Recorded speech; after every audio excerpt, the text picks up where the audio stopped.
Madame, Monsieur, c'est un plaisir de vous retrouver pour cette édition de Scène de Presse. Scène de Presse est votre plateforme de débat dominical sur la CRTV avec des invités de choix qui croisent le verbe en toute liberté autour de la table, des hommes et femmes des médias qui comptent et des experts à la science avérée. Au menu ce soir, le Cameroun ne s'en laissera pas compter. C'est le message que la nation entière semble envoyer après le communiqué de l'ambassadeur des États-Unis au Cameroun, Peter Henry Ballerin, y avait notamment accusé l'armée camerounaise d'assassinats ciblés dans le nord-ouest et le sud-ouest et suggéré au chef de l'État de ne plus se représenter aux prochaines élections présidentielles.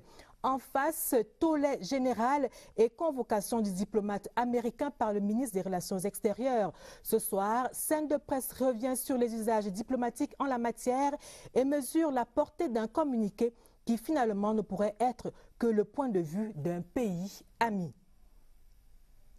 La presse écrite appelle de nouveau au secours.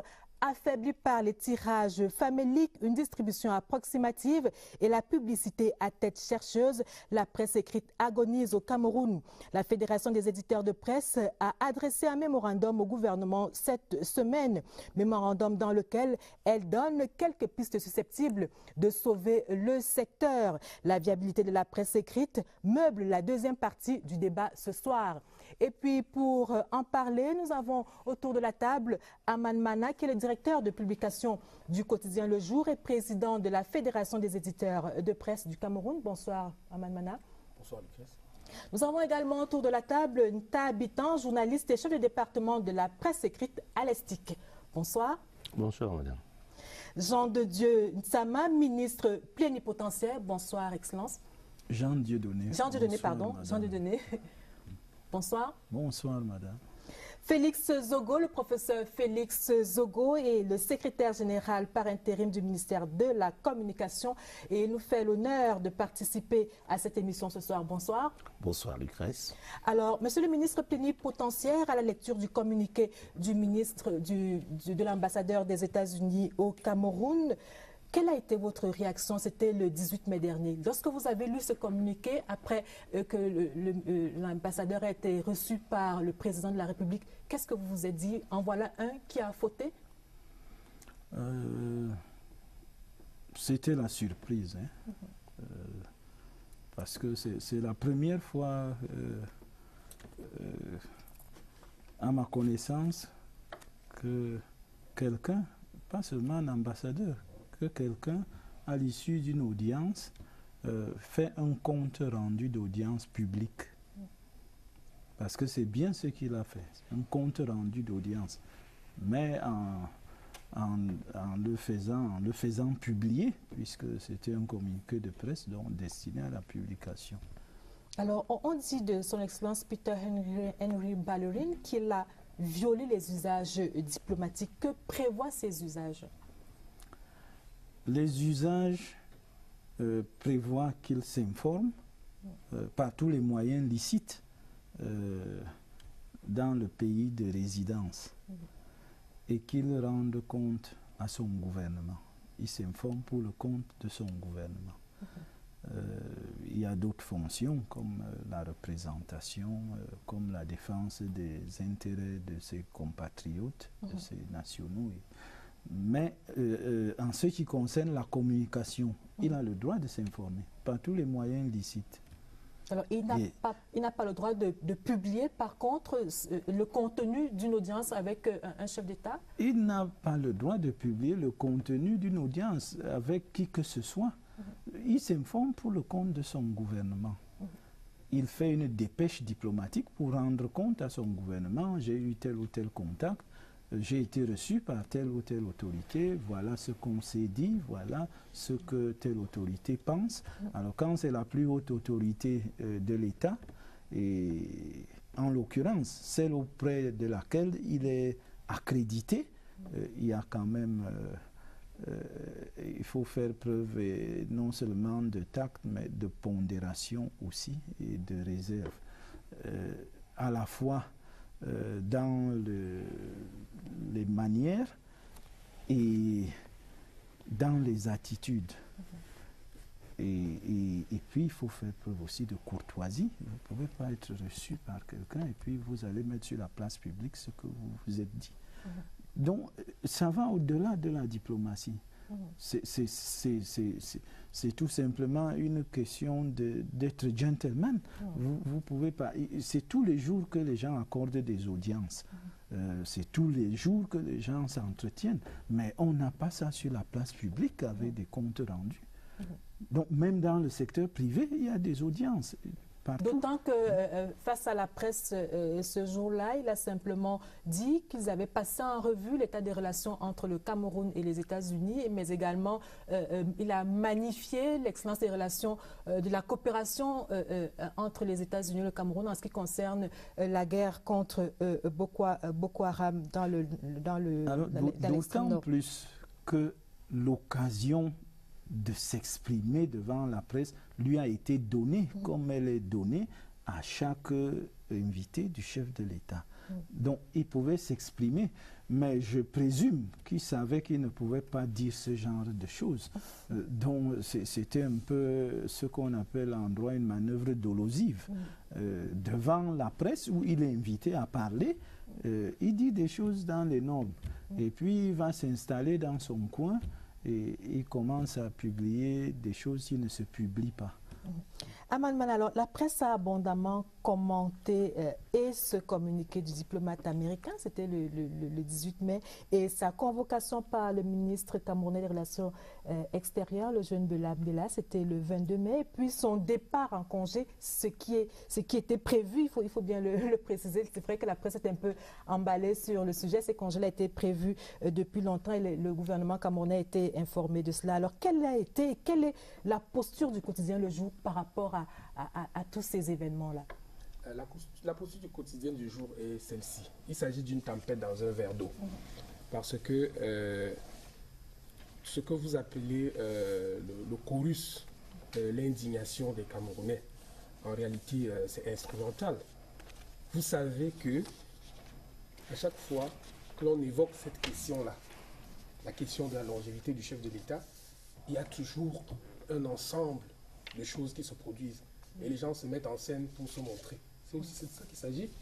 Mais c'est une question politique camerounaise, il faut qu'on en parle. Aussi simple que ça. Et Le Jour dit que il ne faudrait pas qu'on lâche la proie pour l'ombre. Il est question de parler de ce qui est, pas de ce qui semble être. Alors, professeur Félix Zogo, rebonsoir. Bonsoir. Alors, pour le gouvernement camerounais, qu'est-ce qui, dans cette sortie du diplomate américain, a semblé quelque peu gênant, pour dire le moins? Mais je pense que je ne peux pas me substituer au ministre plénipotentiaire qui a dit, je crois, tout ce qu'il y avait à dire sur cela. Le gouvernement ne s'est pas offusqué de ce que, eh bien, on ait parlé de la longévité du chef de l'État ou de quoi d'autre, des questions relatives à la sécurité, à la situation sécuritaire dans les régions du nord-ouest et du sud-ouest ou ailleurs, à l'extrême nord par exemple. Non, c'est la question d'une déontologie diplomatique. Si la communauté internationale a pris la peine de se concerter et de se mettre d'accord sur un certain nombre de pratiques à observer en matière de relations diplomatiques notamment, puisque le fondement de ce comportement diplomatique est juridique. Il y a, je parle sous le contrôle du ministre, une convention qui règle ces questions-là. Et donc, lorsque on a pris la peine de le faire, c'est bien parce qu'il est nécessaire de le faire. C'est à ne pas le faire que l'on peut mettre en péril, peut-être, les relations qui lient des États, qui sont des États amis. Les États-Unis et le Cameroun sont des États amis. Lorsqu'on entretient des relations diplomatiques, on est des pays amis. Et lorsqu'on estime qu'on ne peut plus l'être, eh bien, on les rompt. On les rompt. Et donc, cela peut mettre en cause, évidemment, cela peut mettre en cause on va dire, l'équilibre, les grands équilibres relationnels. Et donc, il faut l'observer. Il faut l'observer. La question de la longévité, on veut dire, du temps que le chef de l'État a déjà mis au pouvoir, ou alors celle de son âge, ce sont des questions qui sont abordées quotidiennement au Cameroun. Sur la place publique. Mais c'est connu. Le chef de l'État n'a jamais fait mystère de son âge. Il n'a jamais fait mystère de quand il a accédé au pouvoir. Tout le monde sait qu'il est né le 13 février 1933 en Roméka. Tout le monde sait qu'il accède à la magistrature suprême le 6 novembre 1982. Après, il faut faire des petites opérations arithmétiques que le moins averti des écoliers peut faire. Le problème n'est pas là. Le problème n'est pas là, la question n'est pas là, à mon sens. La question, c'est que un diplomate qui est astreint à des règles qui incombent, parce que, faut-il le dire, les États-Unis sont États partis à cette convention de Vienne, qu'ils ont ratifiée, qui est entrée en vigueur, je pense même avant le Cameroun. Le Cameroun est également État parti, il a ratifié, et ces conventions, donc, dès lors que une convention internationale est ratifiée, elle est insérée dans le dispositif du droit interne de cet État. Donc, elle s'impose également à ce monsieur. Voilà, me semble-t-il, la question qui a été posée. Maintenant, le tollé. Non, je crois que la convocation d'un ambassadeur, peut-être qu'il vaut mieux le dire ici, pour que vos téléspectateurs, qui ne sont pas tous forcément intéressés d'habitude à la chose diplomatique, sache qu'il y a une différence entre la convocation d'un ambassadeur et la convocation dans un commissariat de police. Eh bien, il n'y a pas de problème à convoquer un ambassadeur. C'est une pratique courante dans l'histoire des relations publiques. Les ambassadeurs sont convoqués. C'est pour échanger sur une question sur laquelle peut-être on a besoin de s'accorder. Et à partir de ce moment-là, dès lors que c'est fait, eh bien, le problème est identifié et on sait donc comment le résoudre. Alors, justement, parlant de ce tollé, de cette convocation, Tabitan, après la convocation de l'ambassadeur par le ministre des Relations extérieures, une certaine opinion a soutenu que le Cameroun n'aurait pas dû riposter de cette manière, entre guillemets, au risque de quelques représailles. Qu'est-ce que vous en pensez? Cela fait partie comme disent mes prédécesseurs, des pratiques diplomatiques. Convoquer un ambassadeur, c'est pour bien comprendre si ce qu'il a dit là, c'est bien ce qu'il a dit. Vous savez ce qu'il a dit quand il a été convoqué? Il a dit qu'il a été mal interprété par la presse. Sur le plan diplomatique, ça arrange tout le monde. Même ceux qui l'ont convoqué ont bien compris ce qu'il a dit. Mais on l'a convoqué pour que... Est-ce que c'est bien ce qu'on a entendu? Là, il a dit qu'il a été mal compris. Donc, ceux qui ont pensé que le Cameroun ne devait pas riposter de cette manière, il n'y a même pas de riposte. Ça fait partie des usages. Convoquer un ambassadeur, ça fait partie des pratiques. Et puis, comme disaient ceux qui ont pris la parole avant, qu'un ambassadeur, il a violé un certain nombre de conventions. Cela est clair. Et peut-être ça fait problème parce qu'il l'a fait devant la presse. Et c'est tout le problème. C'est tout le problème.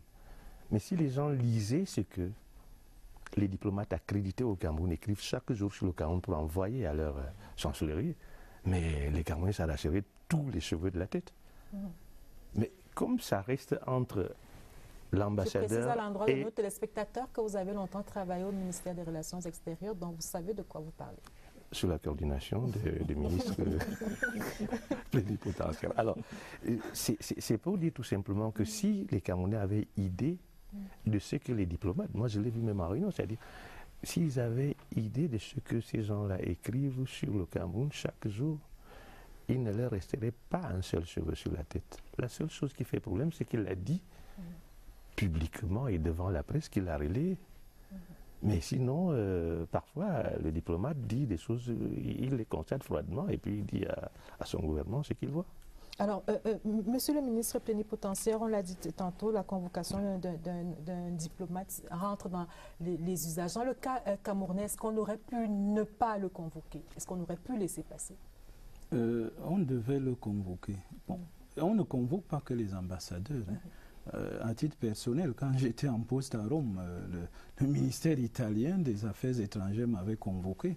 Mais quand, sur une question qui pouvait jeter un froid entre nous, où on brandissait la réciprocité, relative justement à l'application de la Convention de Vienne, parce que c'est la Bible des relations diplomatiques. Et quand on convoque un ambassadeur, on adresse une convocation. En fait, on l'invite. Dans le jargon diplomatique, on l'invite, mais il sait qu'il est convoqué parce qu'il n'a pas demandé à être reçu. Donc, c'est un peu cela la convocation d'un ambassadeur. Et on devait le convoquer parce qu'on ne devait pas laisser l'impression que ce qu'il a fait est bon et peut être imité. Il faut quand même dire que les diplomates américains n'ont pas toujours été particulièrement tendres avec le gouvernement en place. Qu'on pense qu'il s'agisse de Frances Cook en 1989, qu'il s'agisse de Robert P. Jackson entre 2010 et 2013, qu'il s'agisse de Janet Garvey entre 2007 et 2010, il y a toujours eu quelques petits problèmes avec je vais vous arrêter. Oui, le cas de Frances Cook est légion, mais les autres que vous citez, sous Janet Garvey, la sous-secrétaire d'État américaine est venue en visite ici, et il y a eu l'inauguration de la nouvelle ambassade, l'ambassade actuelle des États-Unis. Donc on ne peut pas dire qu'il y ait eu froid dans les relations entre le Cameroun et les États-Unis à cette période. Pas de froid, je parle des diplomates accrédités au Cameroun. Et non, vous avez cité un certain nombre d'ambassadeurs. Je voudrais me permettre de resituer les choses. On a eu des difficultés avec Frances Cook et on en a maintenant avec l'actuel.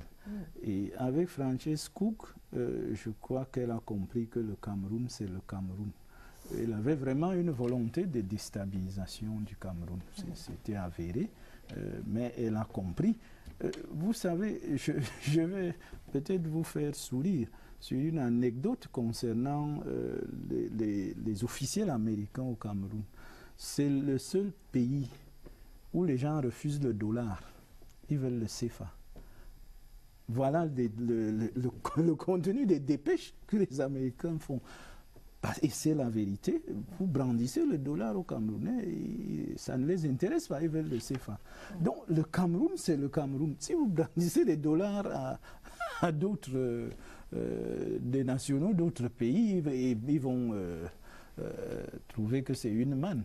Donc au Cameroun, il faut connaître le Cameroun pour connaître son fonctionnement réel. Alors, monsieur, si vous permettez, nous allons marquer un premier arrêt dans cette édition de Scène de presse, justement pour écouter, je parlais à l'entame de cette édition, je parlais de tollé général, donc on va marquer cet arrêt pour écouter un peu ce que les Camerounais pensent, ou alors ce que les Camerounais ont pensé de cette sortie du diplomate américain.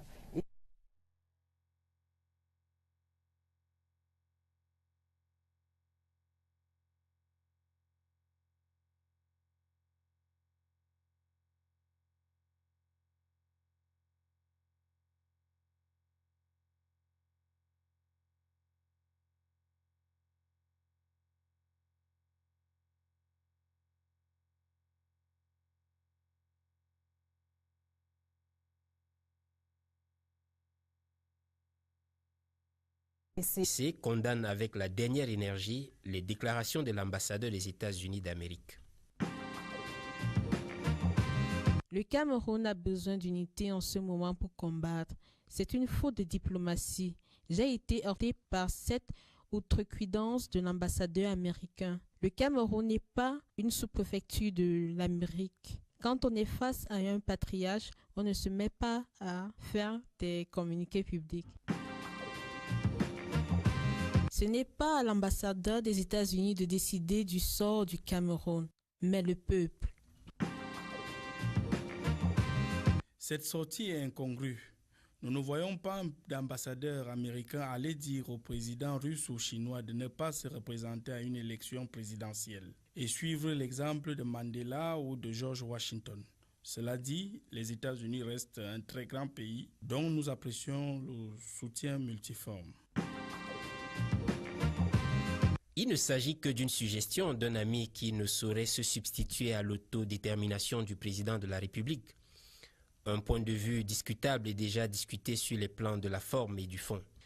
Le président Biya, ouvert aux suggestions, est déjà dans l'histoire par les actes et non par un narcissisme prospectif.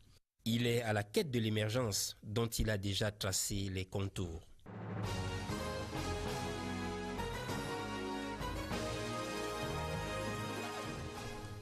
C'était donc le focus dans scène de presse. Alors, Ntahabita, est-ce que vous n'avez pas l'impression, après coup, que ce communiqué a quelque peu été surmédiatisé, voire instrumentalisé? Bon, surmédiatisé. D'abord parce que je regarde les réactions, je vois le RDPC qui réagit, je me demande le parti politique qui réagit au propos d'un ambassadeur. Bon, le RDPC n'est pas le seul parti à avoir réagi? Oui, j'allais dire les partis politiques. Que les citoyens réagissent pour leur chef d'État qui a été un peu égratigné parce qu'on lui demande de partir. Bon, le RDPC qui signe un communiqué, c'est même signé le RDPC. Bon, les partis politiques qui réagissent, c'est pour ça que j'ai dit on en a un peu trop. Vraiment, ce qui s'est passé, ça se passe souvent. Comme je disais, c'est la forme qui a un peu fait problème. Mais bon, on a tenu, je vois la flopée de motions de soutien qui a commencé à déferler. On en aura encore pour longtemps. Mais pour en communiquer pour... C'est pour ça que je soutiens que c'est instrumental, c'est essentiellement instrumental. Les gens font des sorties essentiellement pour exprimer, pour démontrer qu'ils accordent une forme de soutien au président de la République. C'est absolument instrumental ce qui se passe, c'est absolument instrumental. Et c'est pour cela que cette poussée de fièvre-là est absolument regrettable dans un pays où quand même il y a un ensemble d'enjeux qui sont véritablement d'enjeux et de problèmes qui sont véritablement loin de cette sortie-là. Vous savez, les gens qui parlent beaucoup de souveraineté, de fierté nationale, je ne les ai pas entendus lorsque on a installé une base militaire américaine à Garoua, ou alors lorsque les Américains ont fait deux avions, deux Cessna pour deux avions de reconnaissance au Cameroun. Alors, je pense il y a même du mauvais goût. Alors, je voudrais quand même qu'on s'arrête sur les éléments que nous avons suivis tout à l'heure, notamment sur le point de vue du professeur Luc Sinjoun, qui a fait une publication cette semaine et qui pense que finalement, il ne s'agissait que d'un point de vue qui ne saurait être un dogme ou une injonction. Vous voulez répondre? Je voulais dire, Luc Sinjoun, qui est conseiller spécial du chef de l'État, vous voyez qu'il est venu tempérer. Il est venu tempérer ce qui était déjà une espèce de fièvre, il est venu le tempérer. Mais Luc Sinjoun, quand vous lisez son texte, il dit une chose grave. Il dit une chose grave parce qu'il pense qu'il dit une chose grave dans son texte. Il dit que c'est justement parce que le Cameroun est en crise que le chef de l'État doit continuer encore à être là. C'est ça qu'il dit en réalité, c'est le fond de son message. Mais bon, ça fait partie également de ces choses dont je parle. Je dis qu'également les gens parlent essentiellement pour se valoriser, alors qu'ils sont déjà très très bien en valeur. Professeur Félix Ezogo. Oui, ne faisons pas comme si il ne s'agissait pas de l'ambassadeur des États-Unis. Il s'agit quand même de l'ambassadeur de la première puissance économique et peut-être même militaire au monde. Il s'agit de l'ambassadeur d'un pays qui, par ailleurs, s'est illustré par souvent un certain interventionnisme, y compris militaire, dans certains pays. Donc, il faut intégrer cette question. Il s'agit de l'ambassadeur des États-Unis et de l'ambassadeur de ces États-Unis-là. La deuxième chose, c'est qu'il s'agit aussi d'un contexte. Nous sommes dans un contexte. Nous sommes le 18 mai. au moment où, n'est-ce pas, on va fêter, n'est-ce pas, l'anniversaire, le 46e anniversaire de l'unité nationale. Il s'agit aussi de, autre élément de contexte, il s'agit aussi de, les propos sont tenus alors même que notre unité nationale tangue quelque part dans une partie de notre territoire et que des Camerounais sont en proie à d'autres Camerounais sur une question de l'intégrité territoriale. Une fois qu'on l'a admis de la sorte, il faut comprendre, alors il y a un autre élément de contexte. À tort ou à raison, je n'ai jamais cherché à vérifier, il se dit que ce qui alimente la capacité notamment économique et idéologique de ces mouvements sécessionnistes devenus aujourd'hui des courants de violence sont majoritairement basés aux États-Unis. Donc lorsqu'on a mis bout à bout ces éléments de contexte, alors il ne faudrait pas seulement voir ceux qui prennent la parole du côté de, on va dire, du pouvoir. Il faut aussi voir ceux qui, en panne peut-être d'outils de combat politique, voudraient voir en cela... pourrait instrumentaliser le communiqué du ministre, du diplomate américain.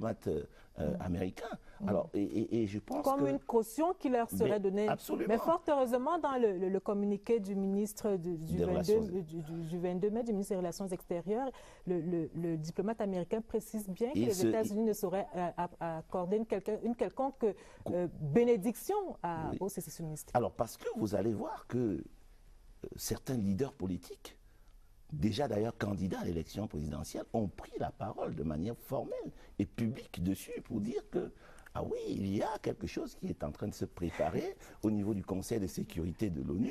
Je ne voudrais pas leur faire une publicité gratuite ici, tout le monde a suivi ces candidats-là pour dire, bon ben voilà, ça commence à venir, c'est le bout du tunnel qui est perceptible. Donc voilà un peu, et je conviens avec Aman Mana, et également avec le docteur Anta là-dessus, qu'effectivement, il y a eu, on a fait mousser, n'est-ce pas, ces propos, mais là où je ne suis pas tout à fait d'accord, c'est de penser qu'il ne s'agit que de ceux qui sont du côté du pouvoir. Je ne vais pas trahir... Chacun essaie de tirer la couverture en de son matière côté. de communication gouvernementale, politico-gouvernementale, ça se passe de manière au moins simpliste qu'on le pense. Je n'en dirai pas plus. Pour qu'un membre du gouvernement prenne la parole sur une question qui concerne un domaine réservé du chef de l'État, eh ben, ce n'est pas une pulsion.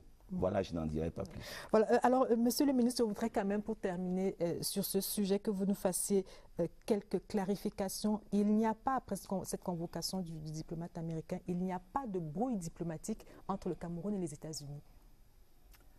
Je ne sais pas ce que vous entendez par brouille diplomatique. Le ciel est bleu entre le Cameroun et les États-Unis. Je crois qu'on a beaucoup parlé du communiqué de presse de l'ambassadeur. J'aurais souhaité qu'on accorde autant d'intérêt au communiqué officiel du ministre des Relations extérieures, parce que tout est dans ce communiqué. D'abord, il a choisi ce qu'on appelle la voie minimaliste, parce qu'il aurait pu convoquer l'ambassadeur pour lui adresser une protestation. Et la protestation, elle est faite par le chef de l'État, il aurait juste véhiculé la protestation. Donc on n'en est pas arrivé là. Et on aurait pu monter en escalade, on aurait pu demander que le gouvernement américain le rappelle pour ordre. Peut-être que le congé camoufle quelque chose dans ce style. Et le dernier point, dans ce que vous appelez brouille, c'est de le déclarer non grata. Le Cameroun a toutes ces possibilités, mais il a choisi la voie minimaliste pour le convoquer et lui adresser, et lui faire part de la désapprobation, d'abord de sa manière Donc sur le plan de la forme et sur le plan du fond, parce que les sujets évoqués sont des sujets de haute importance. Il y a la lutte contre... De souveraineté même. Pas la souveraineté, c'est un mot un peu complexe. Mais le terrorisme, ça se sent. Le Cameroun est en train de combattre le terrorisme. Les États-Unis aussi combattent le terrorisme. Alors, quand les États-Unis ont été frappés en 2001, avec les 2 tours décimées, le 11 septembre. Il ne serait jamais venu à l'idée d'un ambassadeur de venir dire qu'il y a attentat ciblé ou il y a telle ou telle chose. Tout le monde sait que pour combattre le terrorisme, c'est une législation d'exception, partout dans le monde. Et donc, il y a cet aspect. Un ambassadeur qui fait une sortie sur ce genre de questions, où ça veut dire qu'il ne comprend rien du tout. Et de deux, sur la longévité du chef de l'État, déjà, ils s'en sont entretenus. Et alors, s'il avait été bien futé, il aurait aussi donné la réponse du chef de l'État, puisqu'il n'a dit que quand on fait un compte rendu d'audience, ce qui intéresse, ce n'est pas ce que vous avez dit, alors, mais c'est ce que l'interlocuteur a répondu. Alors, je voudrais, pour finir, vous reposer cette question, celle que je vous ai posée il y a quelques instants, au regard de ce que le Cameroun aurait pu faire pour marquer sa désapprobation et qu'il n'a pas fait. Le ministre des Relations extérieures s'est contenté d'inviter ou de convoquer l'ambassadeur américain pour exprimer la désapprobation du Cameroun. Est-ce qu'on peut dire aujourd'hui que le ciel reste bleu entre le Cameroun et les États-Unis?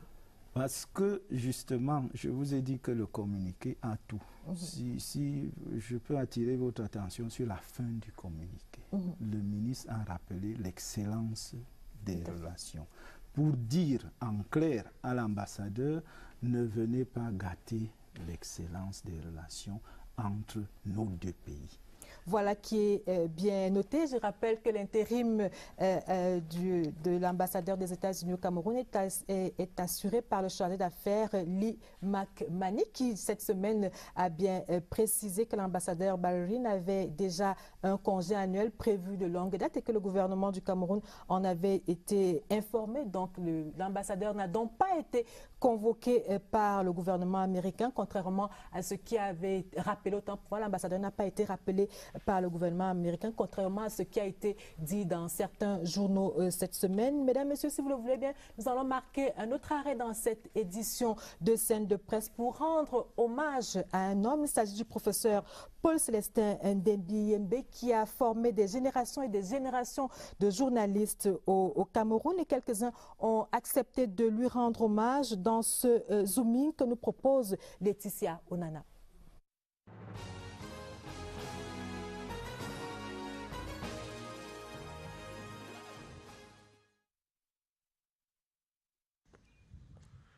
Paul Célestin Ndembi-Yembe, le prof, bon chic, bon genre, l'enseignant de rang magistral, affectueusement appelé grand prof, le maître ou simplement Ndembi, a initié des générations d'apprenants au b.a.-ba du journalisme, à savoir la recherche, le traitement et la diffusion de l'information. À peine prend-il sa retraite que déjà, on est nostalgique. Le journalisme est un métier très particulier. Pour l'apprendre et le comprendre, il faut que quelqu'un vous touche et vous transmette sa passion et vous transmette son métier. Et pour des gens comme moi, c'est Paul Célestin Ndembi-Yembe qui a eu ce rôle-là. Il y a un moment où la carrière administrative s'achève, mais quand on a été l'enseignant qu'il a été, on le reste jusqu'à la gare, jusqu'au bout. Je suis convaincue qu'il continuera à être pour beaucoup le mentor qu'il a été pour nous. De leur première rencontre avec le prof, ils s'en souviennent comme si c'était hier. Nous avons, nous, à la 28e promotion, je crois pouvoir parler au nom de tous, fait la connaissance ce jour-là d'un monsieur extrêmement précieux, très soucieux de l'image qu'il renvoie, très soucieux de la qualité du contact qu'il a avec les étudiants, Nous avons été évidemment impressionnés par sa mise quand il est entré en salle. Je ne sais plus si c'était un costume 3 pièces, mais en tout cas, c'était quelque chose d'extrêmement chic. Il nous a formés au sens le plus élémentaire du terme, c'est-à-dire qu'il a donné une forme à ce que nous sommes aujourd'hui. Sa rigueur, contrairement à ce que l'on peut imaginer, séduit la jeune génération. Pour preuve, la promotion 2018, la 45e, a choisi comme nom de baptême Paul Célestin Dembi-Mbi. Il est un enseignant tellement précis et concis dans ses enseignements. Et il nous disait toujours, en journalisme, c'est le storytelling. Flatté, l'enseignant cite également quelques produits dont il est fier. Ma première promotion des étudiants que j'ai encadrés a produit de personnalités dans cette maison. Vous avez votre directeur général adjoint, Emmanuel Wangibé, vous avez le directeur général du Palais des Congrès, Christophe Mienzog, vous avez le chargé de mission à la présidence, Christian Wangé, vous avez Aman Manna, vous avez le directeur général de l'URTNA, M. Tchaga. Ils sont tellement nombreux. Il attire également l'attention des journalistes sur l'attitude à adopter dans le contexte sociopolitique actuel au Cameroun. Pour ma part, je pense que les sujets qui sont aujourd'hui en jeu dans notre société sont difficiles et les journalistes devraient les aborder avec plus de responsabilité, plus de sérieux, en sachant qu'aujourd'hui, la parole médiatique est une parole qui prend de plus en plus de l'importance, même si elle n'est pas nécessairement porteuse de sens. Le pédagogue est dans son rôle. Il continuera d'ailleurs de coordonner les enseignements de master à l'ESTIC. Entre ses missions au comité central du RDPC et la chefferie qu'il assure désormais à Ekonch, son village natal, Dembi-Mbi rassure. J'ai beaucoup de travail au secrétariat général. Il faut d'abord que j'accomplisse ce travail-là. Et puis, là, j'ai une responsabilité de chef traditionnel d'un village qui s'appelle Ekonch, qui sont très importantes. J'y accorde moi beaucoup d'importance. Je pense qu'il faut que chacun d'entre nous sache que quand on n'a pas de derrière, j'ai envie de dire, hein, socialement, on n'existe pas. Bon vent aux profs et que vive le chef.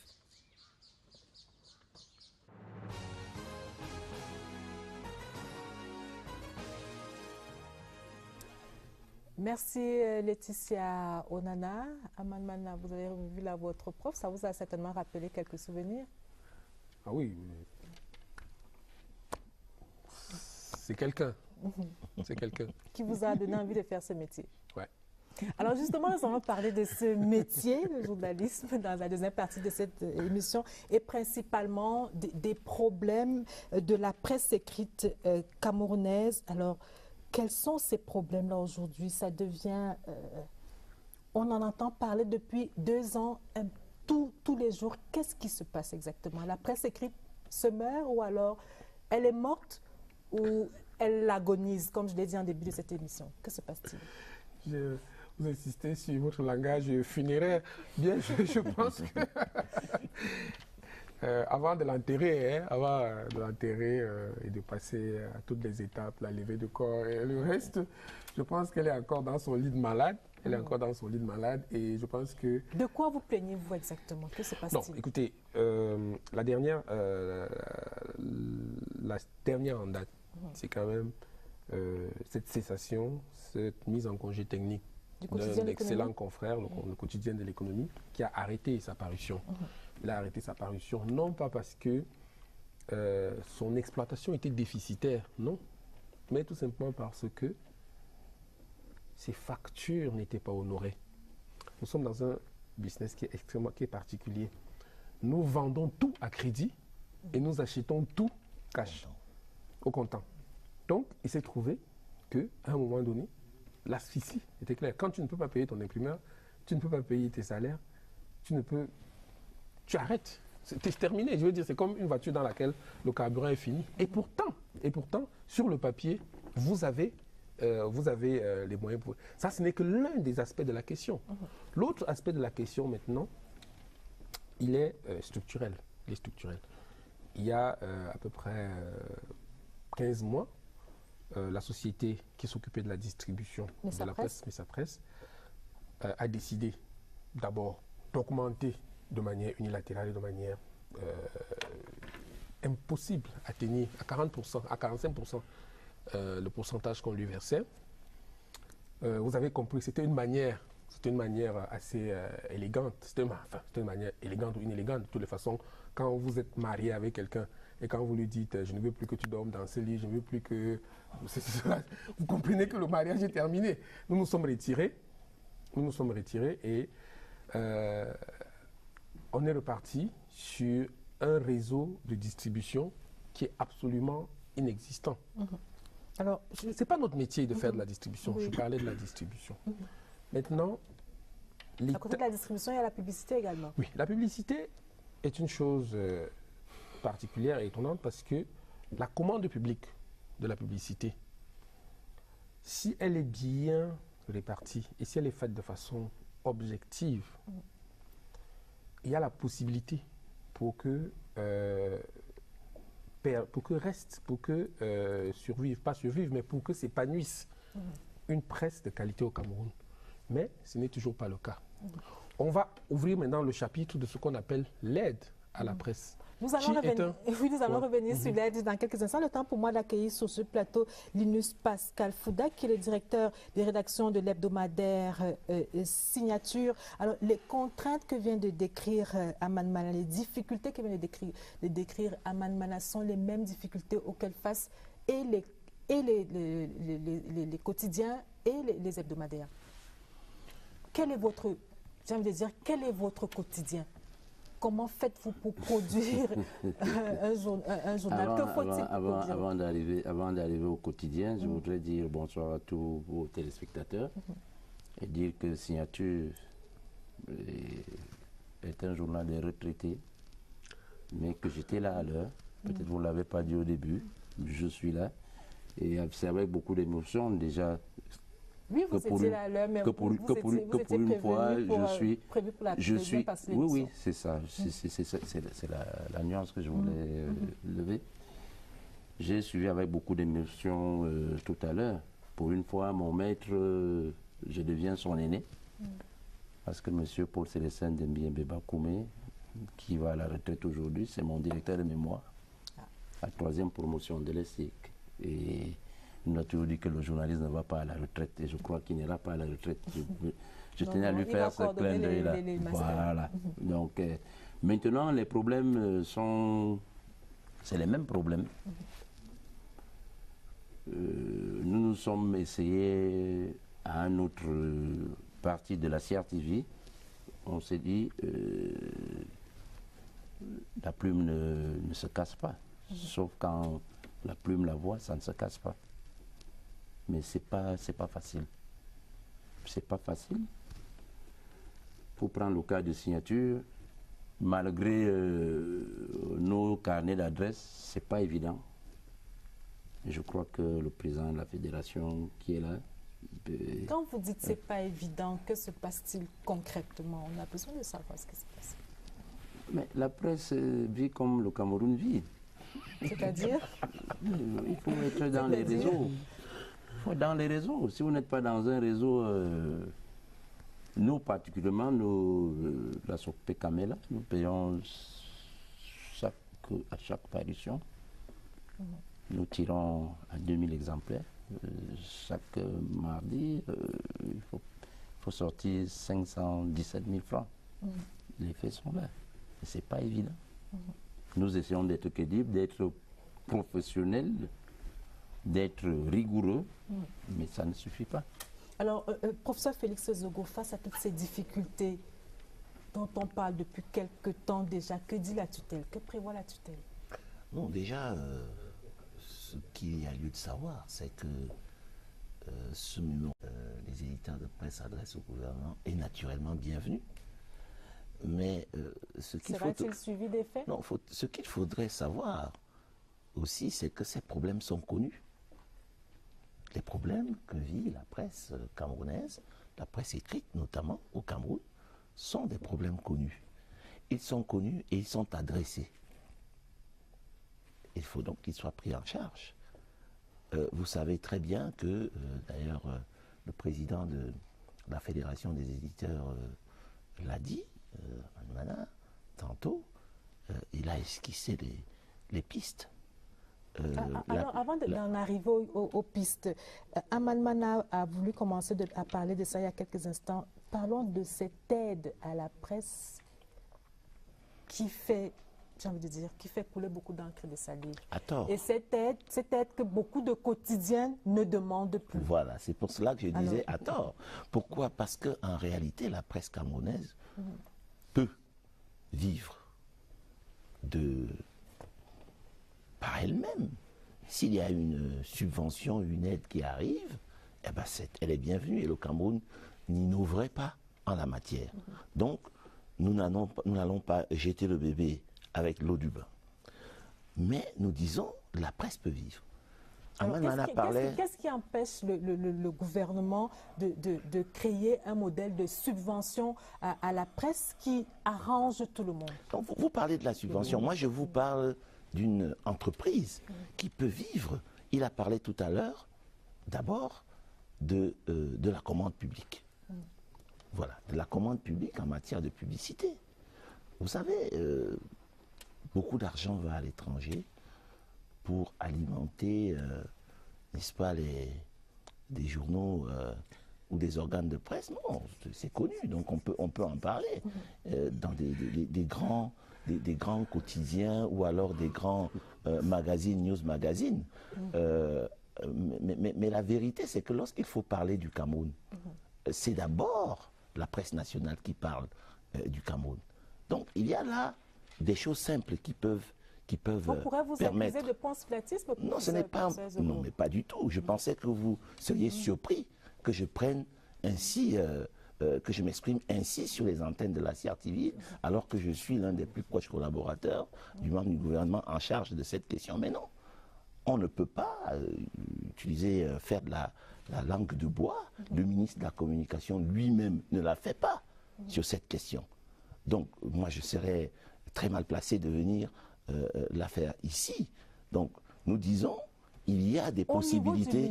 Au niveau du ministère de la Communication, qu'est-ce qui bloque pour parler comme les journaux? Pourquoi est-ce qu'on n'arrive pas, par exemple, à augmenter la subvention allouée à la presse? Pourquoi on n'en arrive pas à légiférer là-dessus? Vous connaissez les mécanismes d'élaboration de budget de l'État.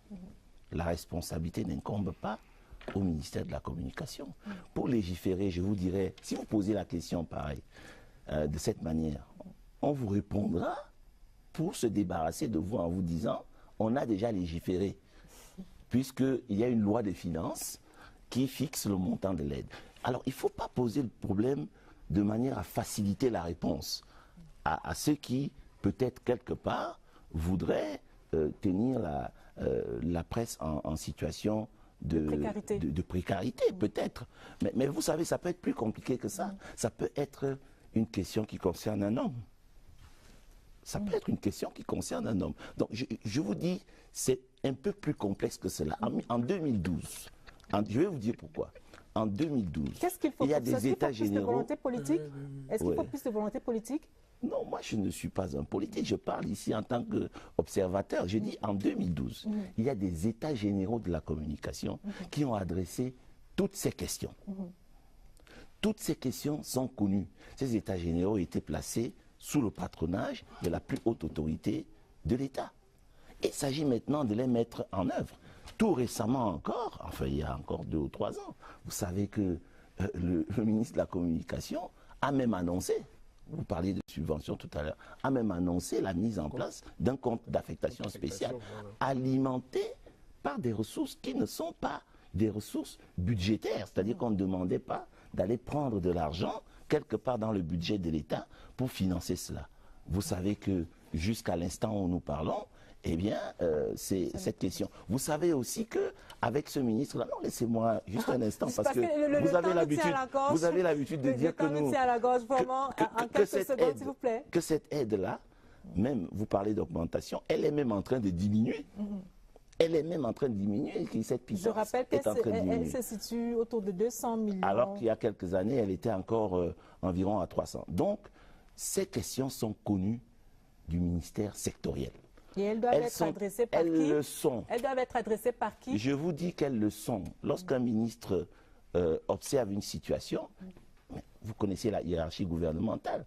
Donc peut-être que cette tribune et peut-être que ce mémorandum qui a été confectionné par des professionnels, peut-être espérons qu'il sonnera, n'est-ce pas, le glas de cette fermeture par rapport au... Alors, je voudrais quand même écouter le docteur Tahabitan sur la question. Ce mémorandum, c'est le mémorandum de tous les espoirs, de toutes les attentes?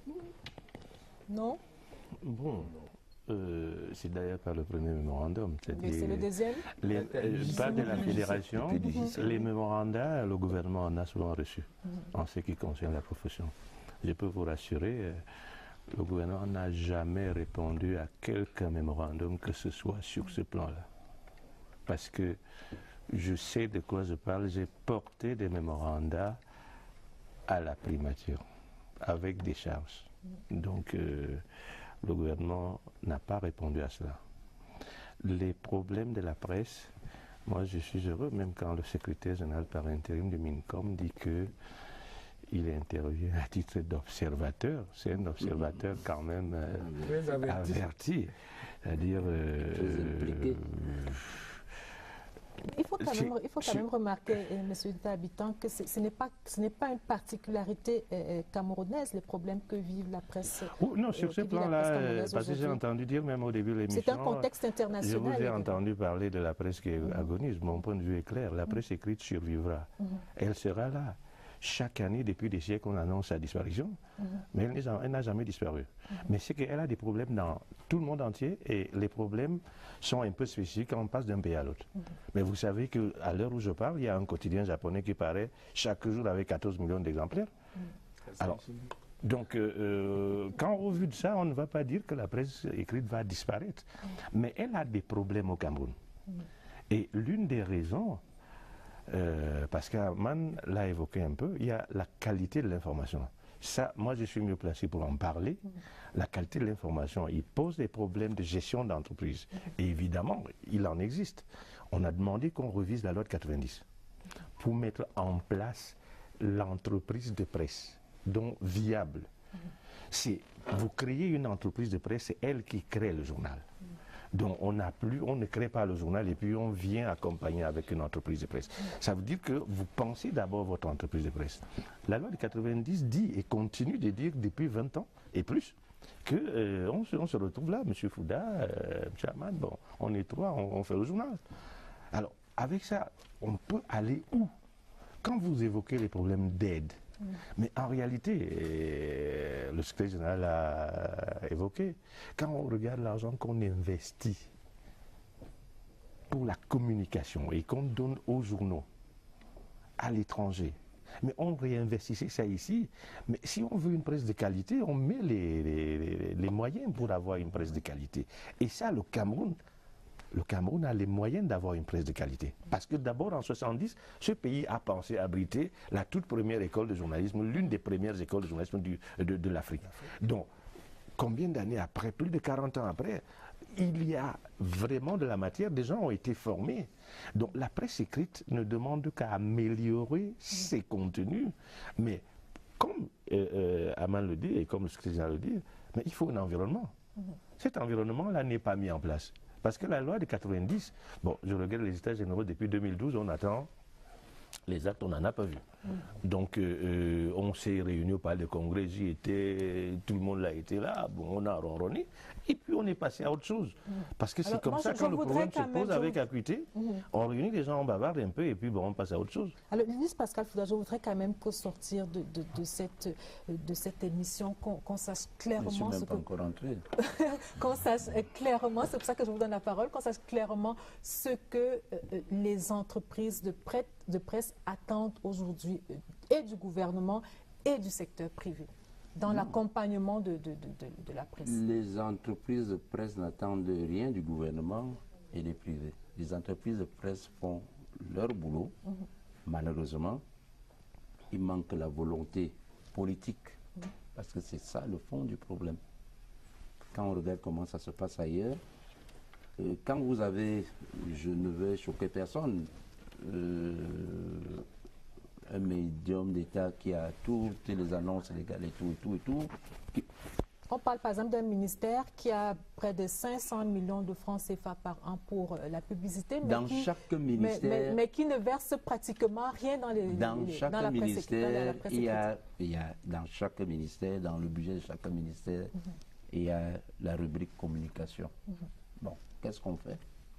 Chacun cherche son frère, chacun fait ceci. C'est ça le problème.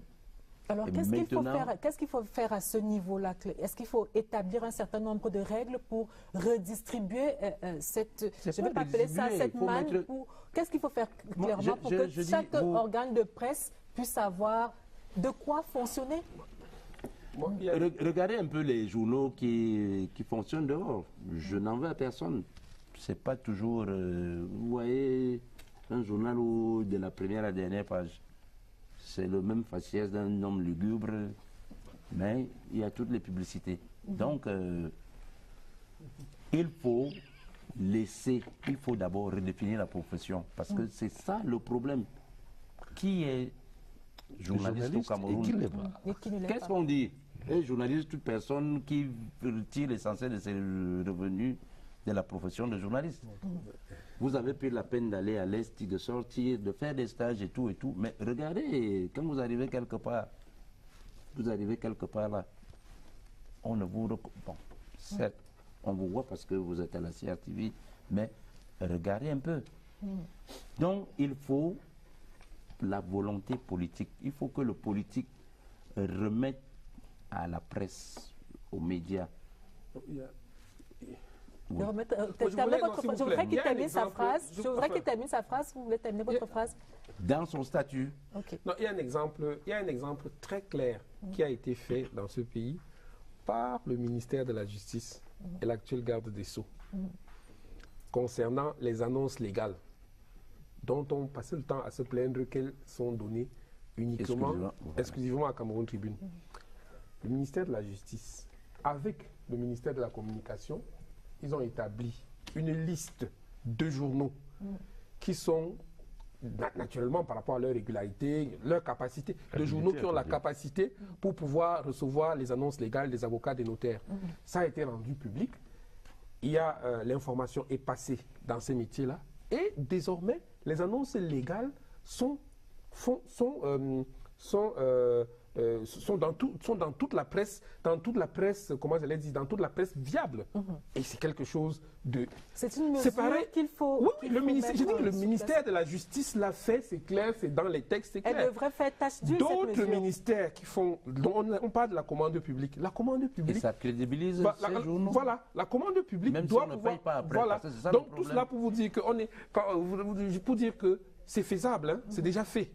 C'est-à-dire qu'il y a des gens dans le gouvernement qui ont pris leurs responsabilités et qui ont établi une forme, qui ont établi des formes, des formes. Et les choses sont faites comme ça a été prévu et ça se passe bien. Et c'est pour donc terminer, c'est possible.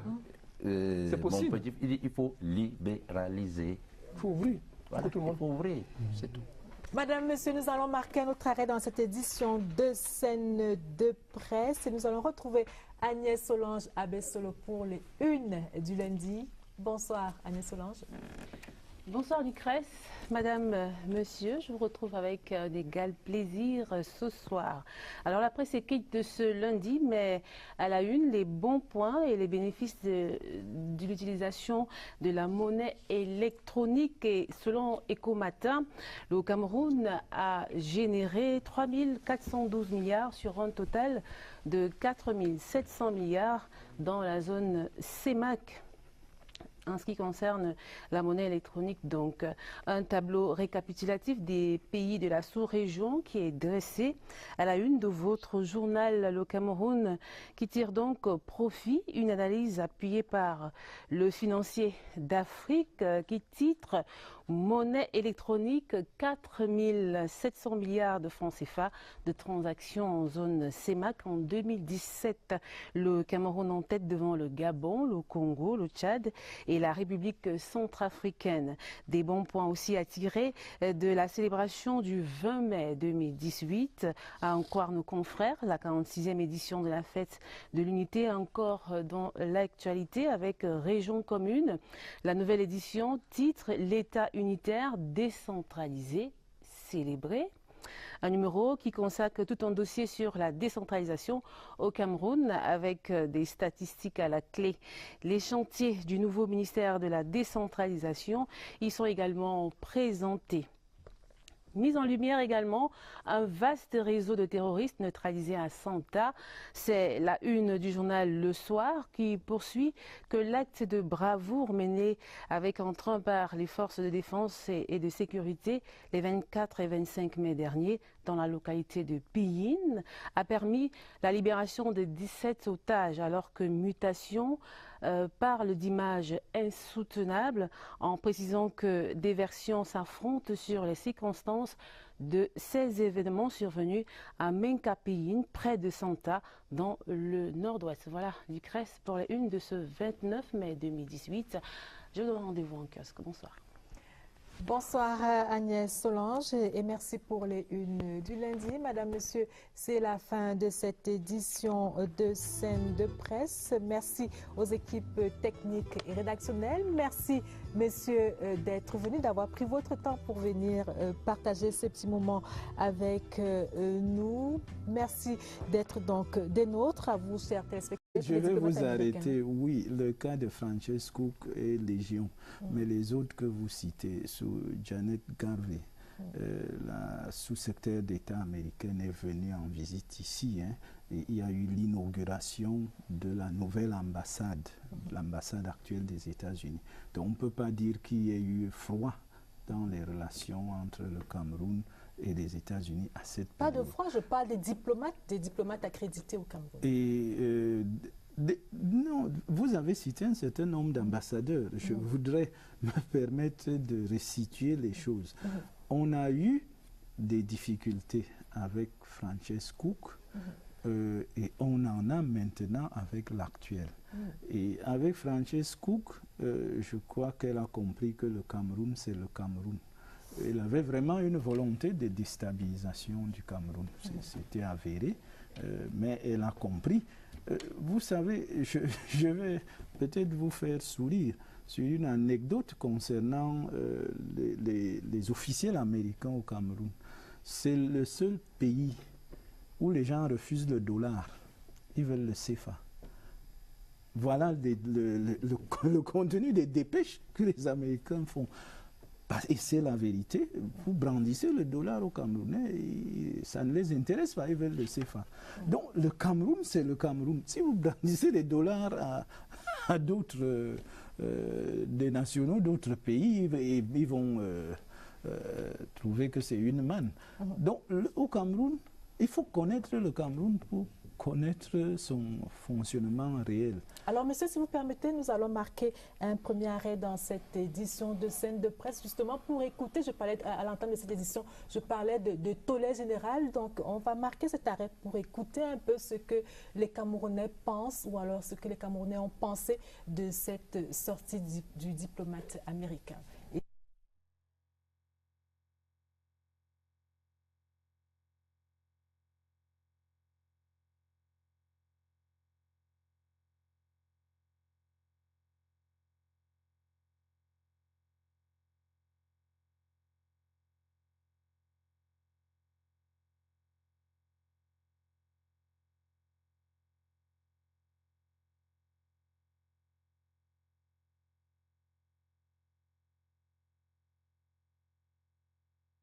C condamne avec la dernière énergie les déclarations de l'ambassadeur des États-Unis d'Amérique. Le Cameroun a besoin d'unité en ce moment pour combattre. C'est une faute de diplomatie. J'ai été heurté par cette outrecuidance de l'ambassadeur américain. Le Cameroun n'est pas une sous-préfecture de l'Amérique. Quand on est face à un patriarche, on ne se met pas à faire des communiqués publics. Ce n'est pas à l'ambassadeur des États-Unis de décider du sort du Cameroun, mais le peuple. Cette sortie est incongrue.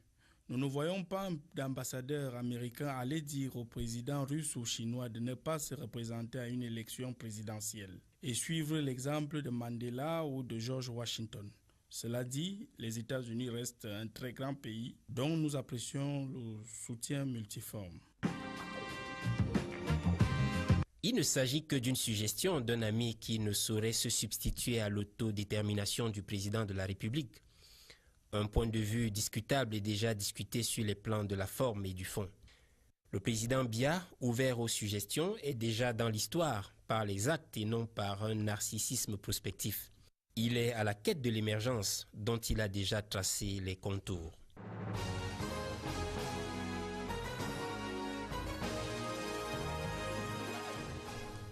C'était donc le focus dans Scène de presse. Alors, Tabitha, est-ce que vous n'avez pas l'impression, après coup, que ce communiqué a quelque peu été surmédiatisé, voire instrumentalisé?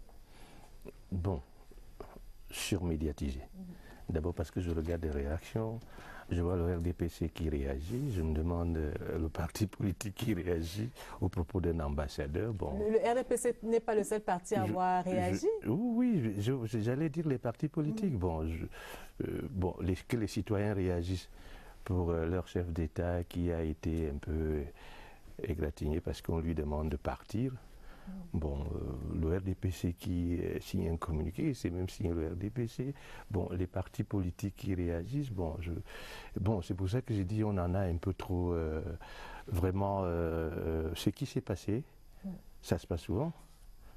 Comme je disais, c'est la forme qui a un peu fait problème. Mais bon, on a tenu, je vois la flopée de motions de soutien qui a commencé à déferler. On en aura encore pour longtemps. Mais pouvons communiquer pour... C'est pour ça que je soutiens que c'est instrumental, c'est essentiellement instrumental. Les gens font des sorties essentiellement pour exprimer, pour démontrer qu'ils accordent une forme de soutien au président de la République. C'est absolument instrumental ce qui se passe, c'est absolument instrumental et c'est pour cela que cette poussée de fièvre-là est absolument regrettable dans un pays où quand même il y a un ensemble d'enjeux qui sont véritablement d'enjeux et de problèmes qui sont véritablement loin de cette sortie-là. Vous savez, les gens qui parlent beaucoup de souveraineté, de fierté nationale, je ne les ai pas entendus lorsque on a installé une base militaire américaine à Garoua. Ou alors lorsque les Américains ont fait deux avions, deux Cessna pour 2 avions de reconnaissance au Cameroun. Alors, je pense il y a même du mauvais goût. Alors, je voudrais quand même qu'on s'arrête sur les éléments que nous avons suivis tout à l'heure, notamment sur le point de vue du professeur Luc Sinjoun, qui a fait une publication cette semaine et qui pense que finalement, il ne s'agissait que d'un point de vue qui ne saurait être un dogme ou une injonction. Vous voulez répondre? Oui, je voulais répondre. Je voulais dire, Luc Sinjoun, qui est conseiller spécial du chef de l'État, vous voyez qu'il est venu tempérer. Il est venu tempérer ce qui était déjà une espèce de fièvre. Il est venu le tempérer. Mais Luc Sinjoun, quand vous lisez son texte, il dit une chose grave. Il dit une chose grave parce qu'il pense qu'il dit une chose grave dans son texte. Il dit que c'est justement parce que le Cameroun est en crise que le chef de l'État doit continuer encore à être là. C'est ça qu'il dit en réalité, c'est le fond de son message. Mais bon, ça fait partie également de ces choses dont je parle. Je dis qu'également les gens parlent essentiellement pour se valoriser, alors qu'ils sont déjà très très bien en valeur. Professeur Félix Ezogo. Oui, ne faisons pas comme si il ne s'agissait pas de l'ambassadeur des États-Unis. Il s'agit quand même de l'ambassadeur de la première puissance économique et peut-être même militaire au monde. Il s'agit de l'ambassadeur d'un pays qui, par ailleurs, s'est illustré par souvent un certain interventionnisme, y compris militaire, dans certains pays. Donc, il faut intégrer cette question. Il s'agit de l'ambassadeur des États-Unis et de l'ambassadeur de ces États-Unis-là. La deuxième chose, c'est qu'il s'agit aussi d'un contexte. Nous sommes dans un contexte. Nous sommes le 18 mai, au moment où, n'est-ce pas, on va fêter, n'est-ce pas, eh bien, on ait parlé de la longévité du chef de l'État ou de quoi d'autre, des questions relatives à la sécurité, à la situation sécuritaire dans les régions du Nord-Ouest et du Sud-Ouest ou ailleurs, à l'extrême Nord par exemple. Non, c'est la question d'une déontologie diplomatique. Si la communauté internationale a pris la peine de se concerter et de se mettre d'accord sur un certain nombre de pratiques à observer en matière de relations diplomatiques notamment, puisque le fondement de ce comportement diplomatique est juridique. Il y a, je pense, je parle sous le contrôle du ministre, une convention qui règle ces questions-là. Et donc, lorsque on a pris la peine de le faire, c'est bien parce qu'il est nécessaire de le faire. C'est à ne pas le faire que l'on peut mettre en péril, peut-être, les relations qui lient des États, qui sont des États amis. Les États-Unis et le Cameroun sont des États amis. Lorsqu'on entretient des relations diplomatiques, on est des pays amis. Et lorsqu'on estime qu'on ne peut plus l'être, eh bien, on les rompt. On les rompt. Et donc, cela peut mettre en cause, évidemment, cela peut mettre en cause on va dire, l'équilibre, les grands équilibres relationnels. Et donc, il faut l'observer. Il faut l'observer. La question de la longévité, on veut dire, du temps que le chef de l'État a déjà mis au pouvoir, ou alors celle de son âge, ce sont des questions qui sont abordées quotidiennement au Cameroun. Sur la place publique. Mais c'est connu. Le chef de l'État n'a jamais fait mystère de son âge. Il n'a jamais fait mystère de quand il a accédé au pouvoir. Tout le monde sait qu'il est né le 13 février 1933 en Romeka. Tout le monde sait qu'il accède à la magistrature suprême le 6 novembre 1982.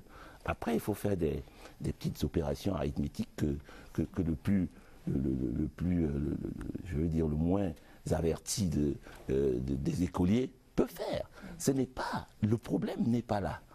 Le problème n'est pas là, la question n'est pas là, à mon sens. La question, c'est que un diplomate qui est astreint à des règles qui incombent, parce que, faut-il le dire, les États-Unis sont États partis à cette convention de Vienne, qu'ils ont ratifiée, qui est entrée en vigueur, je pense même avant le Cameroun. Le Cameroun est également État parti, il a ratifié, et ces conventions, donc, dès lors que une convention internationale est ratifiée, elle est insérée dans le dispositif du droit interne de cet État. Donc, elle s'impose également à ce monsieur. Voilà, me semble-t-il, la question qui a été posée. Maintenant, le tollé. Non, je crois que la convocation d'un ambassadeur, peut-être qu'il vaut mieux le dire ici, pour que vos téléspectateurs, qui ne sont pas tous forcément intéressés d'habitude à la chose diplomatique, sache qu'il y a une différence entre la convocation d'un ambassadeur et la convocation dans un commissariat de police. Eh bien, il n'y a pas de problème à convoquer un ambassadeur. C'est une pratique courante dans l'histoire des relations publiques. Les ambassadeurs sont convoqués. C'est pour échanger sur une question sur laquelle peut-être on a besoin de s'accorder. Et à partir de ce moment-là, dès lors que c'est fait, eh bien, le problème est identifié et on sait donc comment le résoudre. Alors, justement, parlant de ce tollé, de cette convocation, après la convocation de l'ambassadeur par le ministre des Relations extérieures, une certaine opinion a soutenu que le Cameroun n'aurait pas dû riposter de cette manière, entre guillemets, au risque de quelques représailles. Qu'est-ce que vous en pensez ? Cela fait partie comme disent mes prédécesseurs, des pratiques diplomatiques. Convoquer un ambassadeur, c'est pour bien comprendre si ce qu'il a dit là, c'est bien ce qu'il a dit. Vous savez ce qu'il a dit quand il a été convoqué? Il a dit qu'il a été mal interprété par la presse. Sur le plan diplomatique, ça arrange tout le monde. Même ceux qui l'ont convoqué ont bien compris ce qu'il a dit. Mais on l'a convoqué pour que, est-ce que c'est bien ce qu'on a entendu? Là, il a dit qu'il a été mal compris. Donc, ceux qui ont pensé que le Cameroun ne devait pas riposter de cette manière, il n'y a même pas de riposte. Ça fait partie des usages. Convoquer un ambassadeur, ça fait partie des pratiques. Et puis, comme disaient ceux qui ont pris la parole avant, qu'un ambassadeur, il a violé un certain nombre de conventions. Cela est clair. Et peut-être ça fait problème parce qu'il l'a fait devant la presse. Et c'est tout le problème. C'est tout le problème. Mais si les gens lisaient ce que les diplomates accrédités au Cameroun écrivent chaque jour sur le Cameroun pour envoyer à leur chancellerie, mais les Camerounais s'arracheraient tous les cheveux de la tête. Mais comme ça reste entre l'ambassadeur et... Je précise à l'endroit de nos téléspectateurs que vous avez longtemps travaillé au ministère des Relations extérieures, donc vous savez de quoi vous parlez. Sous la coordination du ministre plénipotentiaire. Alors, c'est pour dire tout simplement que si les Camerounais avaient idée de ce que les diplomates, moi je l'ai vu même en réunion, c'est-à-dire s'ils avaient idée de ce que ces gens-là écrivent sur le Cameroun chaque jour, il ne leur resterait pas un seul cheveu sur la tête. La seule chose qui fait problème, c'est qu'il l'a dit publiquement et devant la presse, qu'il a relayé. Mais sinon, parfois, le diplomate dit des choses, il les constate froidement et puis il dit à son gouvernement ce qu'il voit. Alors, monsieur le ministre plénipotentiaire, on l'a dit tantôt, la convocation d'un diplomate rentre dans les usages. Dans le cas camerounais, est-ce qu'on aurait pu ne pas le convoquer? Est-ce qu'on aurait pu laisser passer? On devait le convoquer. Bon, on ne convoque pas que les ambassadeurs. À titre personnel, quand j'étais en poste à Rome, le ministère italien des Affaires étrangères m'avait convoqué. Mais quand, sur une question qui pouvait jeter un froid entre nous, où on brandissait la réciprocité, relative justement à l'application de la Convention de Vienne, parce que c'est la Bible des relations diplomatiques. Et quand on convoque un ambassadeur, on adresse une convocation. En fait, on l'invite. Dans le jargon diplomatique, on l'invite, mais il sait qu'il est convoqué parce qu'il n'a pas demandé à être reçu. Donc, c'est un peu cela, la convocation d'un ambassadeur.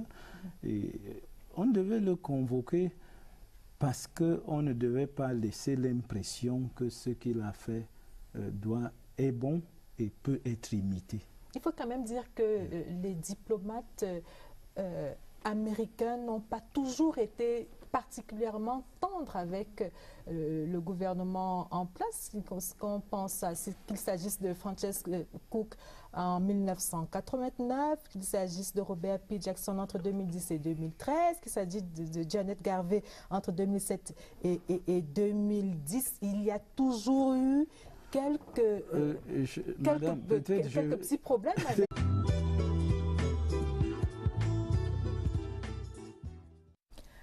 Madame, Monsieur, c'est un plaisir de vous retrouver pour cette édition de Scène de Presse. Scène de Presse est votre plateforme de débat dominical sur la CRTV avec des invités de choix qui croisent le verbe en toute liberté autour de la table, des hommes et femmes des médias qui comptent et des experts à la science avérée. Au menu ce soir, le Cameroun ne s'en laissera pas compter. C'est le message que la nation entière semble envoyer après le communiqué de l'ambassadeur des États-Unis au Cameroun, Peter Henry Ballerin, y avait notamment accusé l'armée camerounaise d'assassinats ciblés dans le nord-ouest et le sud-ouest et suggéré au chef de l'État de ne plus se représenter aux prochaines élections présidentielles.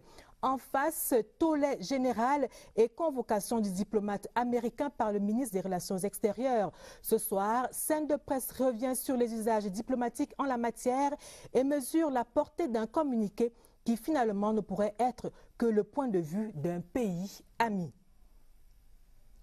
La presse écrite appelle de nouveau au secours Affaibli par les tirages faméliques, une distribution approximative et la publicité à tête chercheuse, la presse écrite agonise au Cameroun.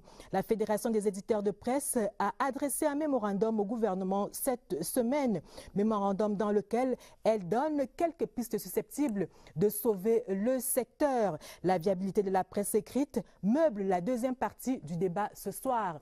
Et puis pour en parler, nous avons autour de la table Aman Mana, qui est le directeur de publication du quotidien Le Jour et président de la Fédération des éditeurs de presse du Cameroun. Bonsoir Aman Mana. Bonsoir Lucas. Nous avons également autour de la table Nta Habitant, journaliste et chef de département de la presse écrite à l'Estique. Bonsoir. Bonsoir madame. Jean de Dieu Nsama, ministre plénipotentiaire. Bonsoir Excellence. Jean Dieudonné. Jean Dieudonné, pardon. Jean Dieudonné. Bonsoir. Bonsoir, madame. Félix Zogo, le professeur Félix Zogo est le secrétaire général par intérim du ministère de la Communication et il nous fait l'honneur de participer à cette émission ce soir. Bonsoir. Bonsoir, Lucrèce.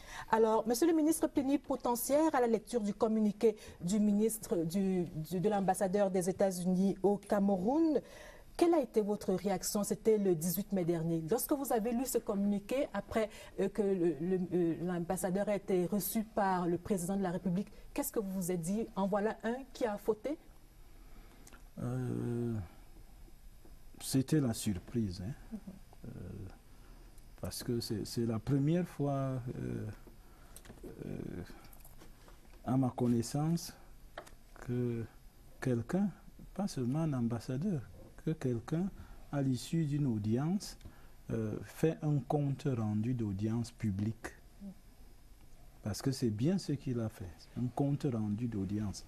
Mais en le faisant publier, puisque c'était un communiqué de presse donc destiné à la publication.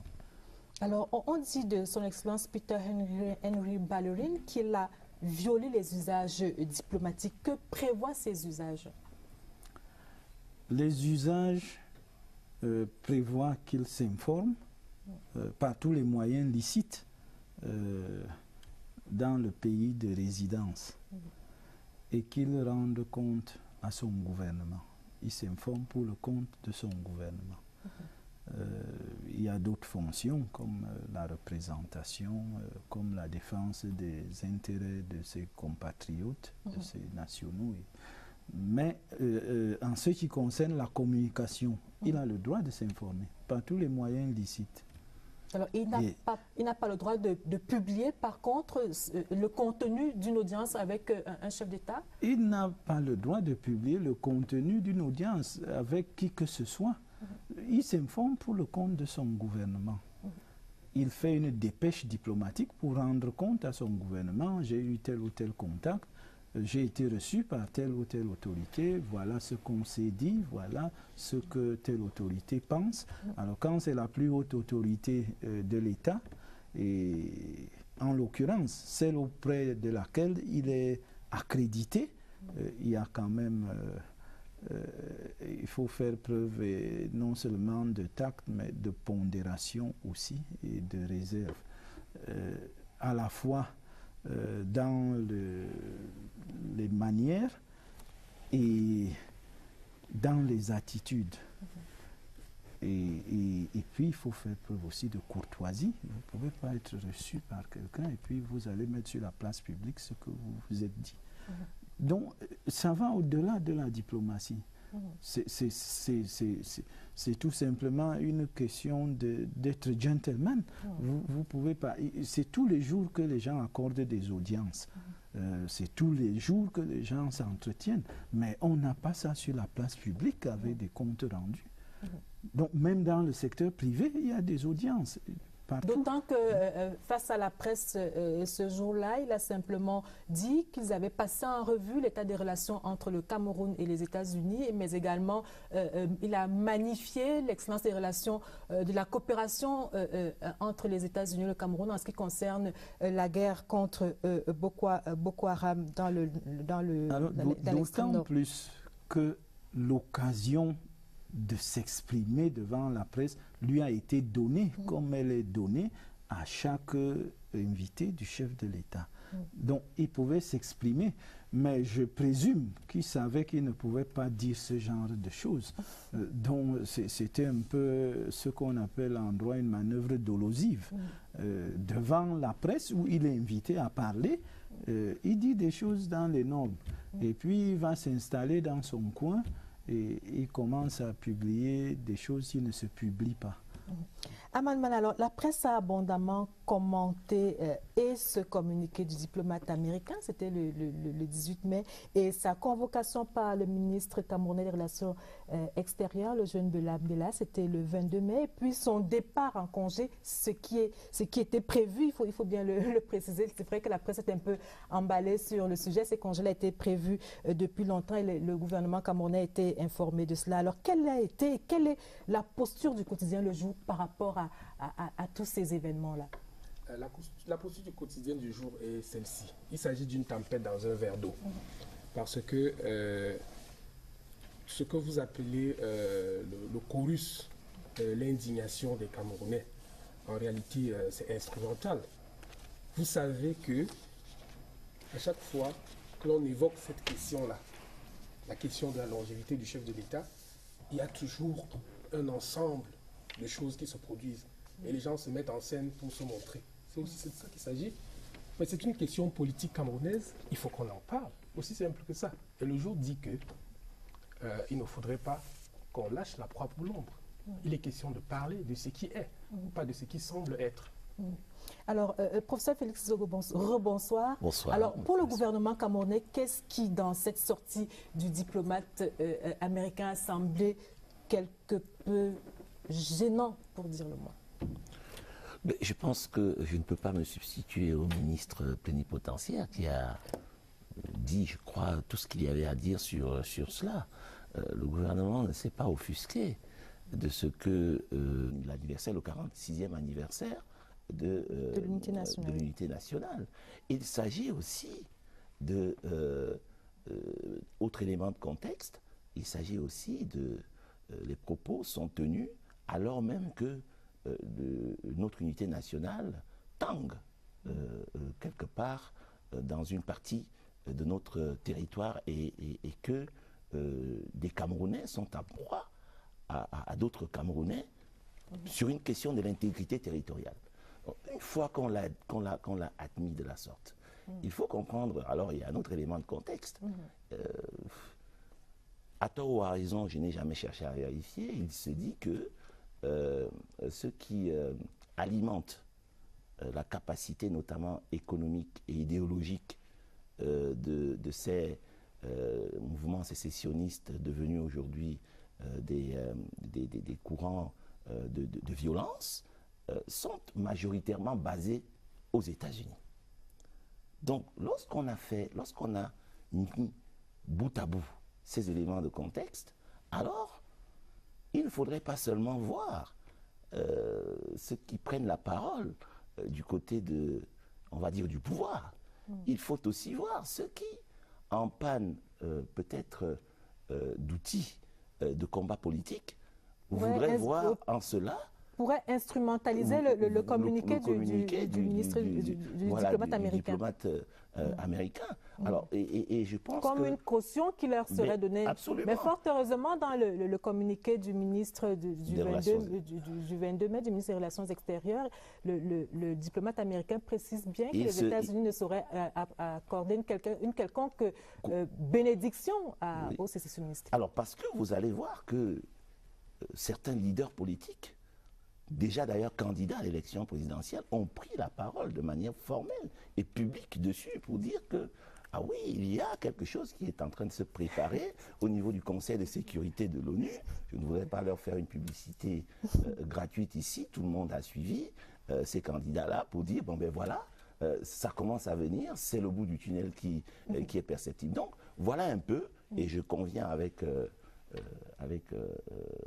Aman Mana, et également avec le docteur Anta là-dessus, qu'effectivement, il y a eu, on a fait mousser, n'est-ce pas, ces propos, mais là où je ne suis pas tout à fait d'accord, c'est de penser qu'il ne s'agit que de ceux qui sont du côté du pouvoir.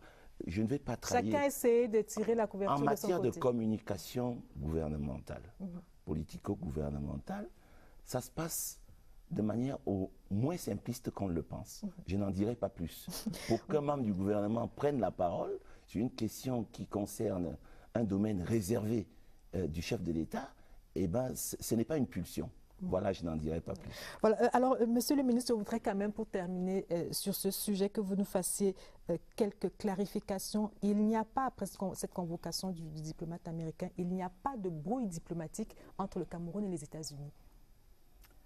Je ne sais pas ce que vous entendez par brouille diplomatique. Le ciel est bleu entre le Cameroun et les États-Unis. Je crois qu'on a beaucoup parlé du communiqué de presse de l'ambassadeur. J'aurais souhaité qu'on accorde autant d'intérêt au communiqué officiel du ministre des Relations extérieures, parce que tout est dans ce communiqué. D'abord, il a choisi ce qu'on appelle la voie minimaliste, parce qu'il aurait pu convoquer l'ambassadeur pour lui adresser une protestation. Et la protestation, elle est faite par le chef de l'État, il aurait juste véhiculé la protestation. Donc on n'en est pas arrivé là. Et on aurait pu monter en escalade, on aurait pu demander que le gouvernement américain le rappelle pour ordre. Peut-être que le congé camoufle quelque chose dans ce style. Et le dernier point, dans ce que vous appelez brouille, c'est de le déclarer non grata. Le Cameroun a toutes ces possibilités, mais il a choisi la voie minimaliste pour le convoquer et lui adresser, et lui faire part de la désapprobation, d'abord de sa manière, donc sur le plan de la forme et sur le plan du fond, parce que les sujets évoqués sont des sujets de haute importance. Il y a la lutte contre... De souveraineté même. Pas la souveraineté, c'est un mot un peu complexe, mais le terrorisme, ça se sent. Le Cameroun est en train de combattre le terrorisme. Les États-Unis aussi combattent le terrorisme. Alors, quand les États-Unis ont été frappés en 2001, avec les 2 tours décimées, il ne serait jamais venu à l'idée d'un ambassadeur de venir dire qu'il y a attentat ciblé ou il y a telle ou telle chose. Tout le monde sait que pour combattre le terrorisme, c'est une législation d'exception, partout dans le monde. Et donc, il y a cet aspect. Un ambassadeur qui fait une sortie sur ce genre de questions, où ça veut dire qu'il ne comprend rien du tout. Et de deux, sur la longévité du chef de l'État, déjà, ils s'en sont entretenus. Et alors, s'il avait été bien futé, il aurait aussi donné la réponse du chef de l'État, puisqu'il n'a dit que quand on fait un compte rendu d'audience, ce qui intéresse, ce n'est pas ce que vous avez dit, alors, mais c'est ce que l'interlocuteur a répondu. Alors, je voudrais, pour finir, vous reposer cette question, celle que je vous ai posée il y a quelques instants, au regard de ce que le Cameroun aurait pu faire pour marquer sa désapprobation et qu'il n'a pas fait. Le ministre des Relations extérieures s'est contenté d'inviter ou de convoquer l'ambassadeur américain pour exprimer la désapprobation du Cameroun. Est-ce qu'on peut dire aujourd'hui que le ciel reste bleu entre le Cameroun et les États-Unis? Parce que, justement, je vous ai dit que le communiqué a tout. Si je peux attirer votre attention sur la fin du communiqué. Le ministre a rappelé l'excellence des relations. Pour dire en clair à l'ambassadeur, ne venez pas gâter l'excellence des relations entre nos 2 pays.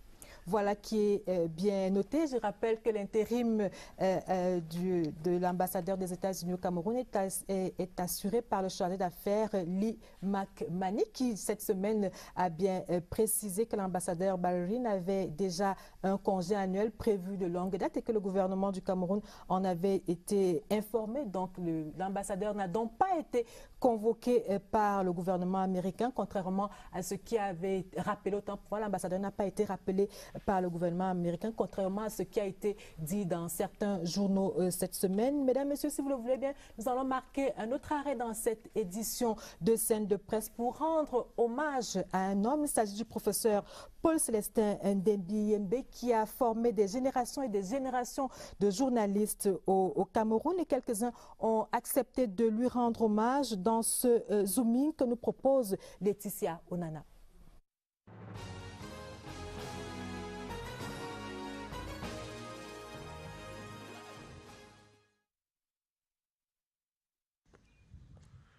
Paul Célestin Ndembi-Yembe, le prof, bon chic, bon genre, l'enseignant de rang magistral, affectueusement appelé grand prof, le maître ou simplement Ndembi, a initié des générations d'apprenants au b.a.-ba du journalisme, à savoir la recherche, le traitement et la diffusion de l'information.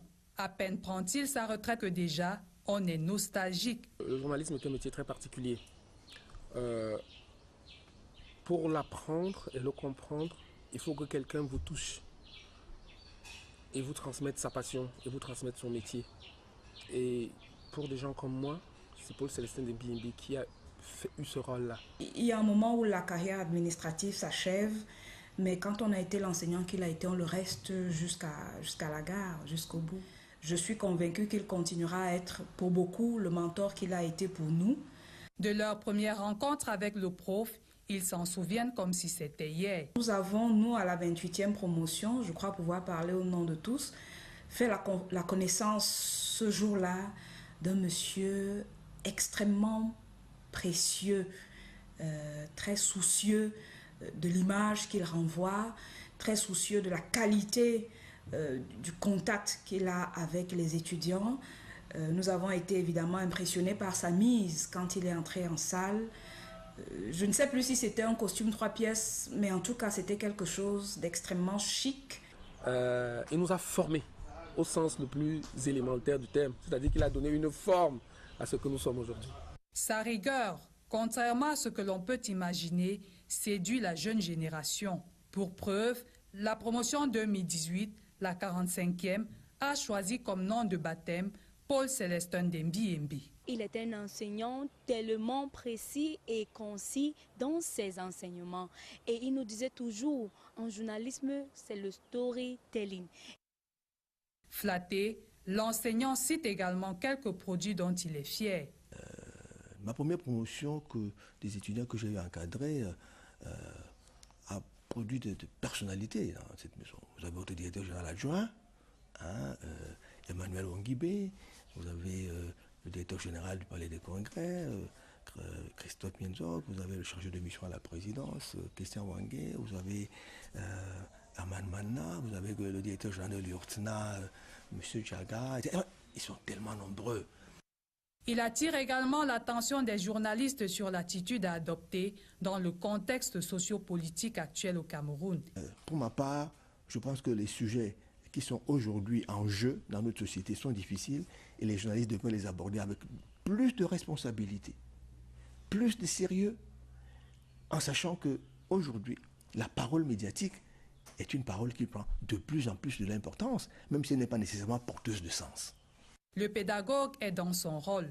Il continuera d'ailleurs de coordonner les enseignements de master à l'ESTIC entre ses missions au comité central du RDPC et la chefferie qu'il assure désormais à Ekonch, son village natal. Ndembi-Yembe rassure. J'ai beaucoup de travail au secrétariat général. Il faut d'abord que j'accomplisse ce travail-là. Et puis, là, j'ai une responsabilité de chef traditionnel d'un village qui s'appelle Ekonch, qui sont très importantes. J'y accorde moi beaucoup d'importance.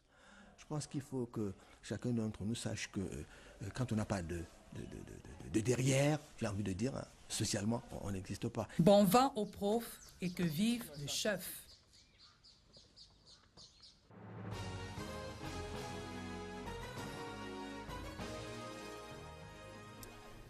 Merci Laetitia Onana.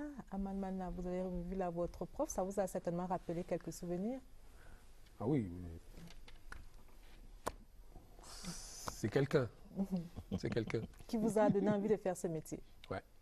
Alors justement, nous allons parler de ce métier, le journalisme, dans la deuxième partie de cette émission, et principalement des problèmes de la presse écrite camerounaise. Alors, quels sont ces problèmes-là aujourd'hui? Ça devient... on en entend parler depuis 2 ans, tous les jours. Qu'est-ce qui se passe exactement? La presse écrite se meurt ou alors elle est morte ou elle agonise, comme je l'ai dit en début de cette émission? Que se passe-t-il? Vous insistez sur votre langage funéraire. Bien, je pense que avant de l'enterrer, et de passer à toutes les étapes, la levée de corps et le reste, je pense qu'elle est encore dans son lit de malade. Elle est encore dans son lit de malade et je pense que... De quoi vous plaignez-vous exactement? Que se passe-t-il? Non, écoutez, la dernière en date, c'est quand même cette cessation, cette mise en congé technique d'un excellent confrère, le quotidien de l'économie, qui a arrêté sa parution. Il a arrêté sa parution, non pas parce que son exploitation était déficitaire, non, mais tout simplement parce que ses factures n'étaient pas honorées. Nous sommes dans un business qui est particulier. Nous vendons tout à crédit et nous achetons tout cash, au comptant. Donc, il s'est trouvé qu'à un moment donné, l'asphyxie était claire. Quand tu ne peux pas payer ton imprimeur, tu ne peux pas payer tes salaires, tu arrêtes. C'est terminé. Je veux dire, c'est comme une voiture dans laquelle le carburant est fini. Et pourtant, sur le papier, vous avez les moyens pour... Ça, ce n'est que l'un des aspects de la question. L'autre aspect de la question, maintenant, il est structurel. Il y a à peu près 15 mois, la société qui s'occupait de la distribution de la presse, Messapresse, a décidé d'abord d'augmenter de manière unilatérale et de manière impossible à tenir à 40%, à 45%. Le pourcentage qu'on lui versait. Vous avez compris, c'était une manière assez élégante. C'était une manière élégante ou inélégante. De toutes les façons, quand vous êtes marié avec quelqu'un et quand vous lui dites « je ne veux plus que tu dormes dans ce lit, je ne veux plus que... » Vous comprenez que le mariage est terminé. Nous nous sommes retirés et on est reparti sur un réseau de distribution qui est absolument inexistant. Alors, ce n'est pas notre métier de faire de la distribution. Je parlais de la distribution.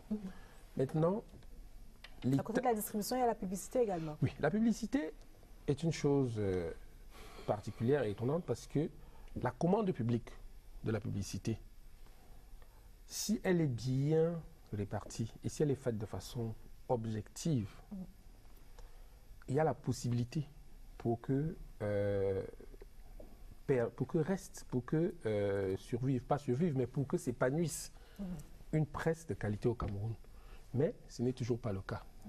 On va ouvrir maintenant le chapitre de ce qu'on appelle l'aide à la presse. Nous allons revenir sur l'aide dans quelques instants. Le temps pour moi d'accueillir sur ce plateau Linus Pascal Fouda, qui est le directeur des rédactions de l'hebdomadaire Signature. Alors, les contraintes que vient de décrire Aman Mana, les difficultés que vient de décrire Aman Mana sont les mêmes difficultés auxquelles face les quotidiens et les hebdomadaires. Quel est votre quotidien? Comment faites-vous pour produire un journal? Que faut-il?